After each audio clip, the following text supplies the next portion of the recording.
ഇന്നത്തെ നമ്മുടെ വീഡിയോയിൽ വീട്ടിൽ ഗസ്റ്റ് ഒക്കെ ഉണ്ടാവുന്ന സമയത്തൊക്കെ ഏറ്റവും എളുപ്പത്തിൽ എന്നാൽ നല്ല ടേസ്റ്റിൽ കൂടുതൽ ടെൻഷനൊന്നും ഇല്ലാതെ ചെയ്യാൻ പറ്റുന്ന നല്ലൊരു ഡെസേർട്ടായിട്ടാണ് കേട്ടോ. അപ്പം ഇതുപോലൊരു സേമിയ ചെയ്ത് വെക്കാത്തവരൊക്കെ തീർച്ചയായിട്ടും ഒന്ന് ചെയ്ത് വെക്കണേ. വീഡിയോ ഇഷ്ടമാവുകയാണെങ്കിൽ ഒന്ന് ലൈക്ക് ചെയ്യാനും ഷെയർ ചെയ്ത് സപ്പോർട്ട് ചെയ്യാനും കൂടെ മറക്കരുത് കേട്ടോ. അപ്പോൾ ആദ്യം തന്നെ നമുക്ക് ഇതിലേക്കായിട്ടൊരു 3 കപ്പ് അളവിൽ പാലാണ് വേണ്ടത്. ഫ്രഷ് മിൽക്കാണ് എടുത്തിട്ടുള്ളത്. അത് നന്നായിട്ട് ചൂടാക്കി തിളപ്പിച്ചെടുക്കണം. ചെറുതായിട്ടൊന്ന് തിളച്ച് തുടങ്ങുന്ന സമയത്ത് തന്നെ നമുക്ക് ഇതിലേക്ക് ഈസ്റ്റേൻ്റെ പായസം മിക്സാണ് കേട്ടോ ചേർത്ത് കൊടുക്കാനുള്ളത്.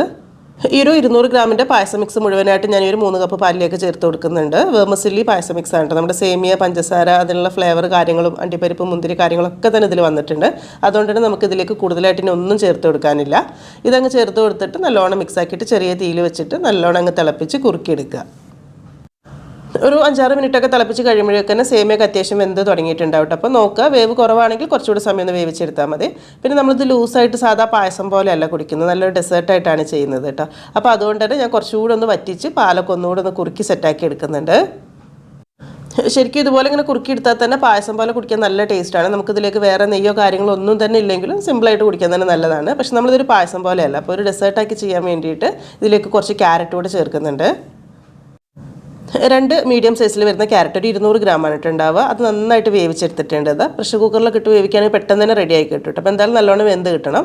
ഇത് ചൂടാറിയതിന് ശേഷം മിക്സിയുടെ ജാറിലേക്ക് ഇട്ട് കൊടുക്കാം.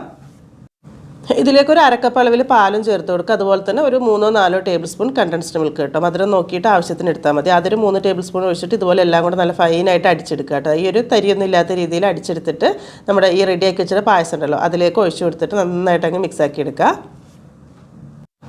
ഇതിപ്പോൾ കുറച്ച് കൂടുതൽ കട്ടിയിലായിരിക്കും. അപ്പോൾ നമ്മൾ തണുത്തിട്ട് കഴിക്കാൻ എടുക്കുമ്പോഴേക്കും കുറച്ചുകൂടി കൂടുതൽ കട്ടിയായി പോകട്ടെ. അപ്പോൾ അതുകൊണ്ട് തന്നെ ഈ സമയത്തിലേക്ക് ഒരു 1/4 കപ്പ് മുതൽ 1/2 കപ്പ് കൂടെ പാല് ഒന്ന് മിക്സ് ആക്കിയിട്ട് ഒഴിച്ചു കൊടുക്കുക. എന്നിട്ട് ഇതങ്ങ് തിളപ്പിച്ചെടുത്താൽ മതി. പിന്നെ കുറേ സമയം തിളപ്പിച്ചെടുക്കൊന്നും വേണ്ട കേട്ടോ. ഒന്നങ്ങ് തിളച്ച് കിട്ടിയാൽ തന്നെ നമുക്ക് ഗ്യാസ് ഓഫ് ചെയ്യാം. ഇത് നമ്മൾ ഇപ്പോഴേ കുറേ കട്ടിയാക്കണ്ടെന്ന് പറയാൻ കാര്യം എന്താണെന്ന് വെച്ചാൽ ഇത് കുറച്ച് കഴിഞ്ഞ് അത്യാവശ്യം ഒന്ന് ചൂടാറി തണുത്തതിന് ശേഷമാണ് കഴിക്കുന്നത്. അപ്പോഴേക്കും ഒന്നുകൂടി തിക്കായിക്കോളും.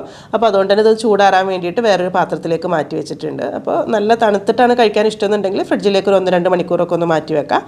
ഇത് ഇങ്ങനെ തന്നെ കഴിക്കുകയാണെങ്കിൽ നല്ലൊരു ക്യാരറ്റ് സേമിയ പായസം പോലെ തന്നെ ഉണ്ടാവും. നമ്മൾ കുറച്ചുകൂടി സ്പെഷ്യലാക്കാൻ വേണ്ടിയിട്ട് കുറച്ച് വാനില ഐസ്ക്രീമും കൂടെ ചേർത്ത് മിക്സ് ആക്കി എടുക്കുന്നുണ്ട് കേട്ടോ. അപ്പോഴാണ് കുറച്ചുകൂടി ഒന്ന് അടിപൊളിയായിട്ട് കിട്ടുക. ആദ്യം ഒരു 1-2 സ്കൂപ്പ് ഐസ്ക്രീം ഇതുപോലെ എടുത്തിട്ട് മൊത്തത്തിൽ അങ്ങ് മിക്സ് ആക്കി എടുക്കുന്നുണ്ട്. അപ്പം ആ ഒരു ക്രീമി ടെക്സ്ചറായിട്ട് കുറച്ചുകൂടെ നല്ല ടേസ്റ്റ് ആയിട്ട് കിട്ടിക്കോളും. എന്നിട്ട് ഗ്ലാസ്സിലേക്കൊക്കെ സെർവ് ചെയ്യാൻ വേണ്ടിയിട്ട് എടുക്കുന്ന സമയത്ത് ചെറിയൊരു സ്കൂപ്പ് ഐസ്ക്രീമും കൂടി ഇട്ടിട്ട് അതും കൂടി ഇങ്ങനെ കൂട്ടി കഴിക്കുകയാണെങ്കിൽ അടിപൊളി ടേസ്റ്റ് തന്നെയായിരിക്കും കേട്ടോ. ഈസ്റ്റേൻ്റെ ഈ ഒരു പായസം മിക്സ് കൊണ്ട് ചെയ്യുന്നതുകൊണ്ട് തന്നെ നല്ല പെർഫെക്റ്റ് ആയിട്ടുള്ള നല്ലൊരു ടേസ്റ്റും കിട്ടും കേട്ടോ. അപ്പോൾ അതുകൊണ്ട് തന്നെ ഇതുവരെ ചെയ്ത് നോക്കാത്തവരൊക്കെ ഉണ്ടെങ്കിൽ തീർച്ചയായിട്ടും ഒന്ന് ചെയ്ത് നോക്കണം. നമുക്ക് ഏറ്റവും എളുപ്പമല്ലേ ഇത് ഉണ്ടാക്കിയെടുക്കാനായിട്ടെന്ന് നല്ലൊരു ടേസ്റ്റും ഉണ്ട്. അപ്പോൾ വീഡിയോ കണ്ടിട്ട് ഇഷ്ടമായിട്ടുണ്ടെങ്കിൽ ഒന്ന് ലൈക്ക് ചെയ്യാനും ഷെയർ ചെയ്ത് സപ്പോർട്ട് ചെയ്യാനും കൂടെ മറക്കരുത്. പിന്നെ ചെയ്ത് നോക്കുന്നുണ്ടെങ്കിൽ ഫീഡ്ബാക്ക് അറിയിക്കാനും. അപ്പോൾ ഇനി എന്തായാലും എന്നത്തെയും പോലെ തന്നെ നല്ല നല്ല റെസിപ്പീസായിട്ട് നമുക്ക് പുതിയ വീഡിയോയിൽ കാണാം. താങ്ക്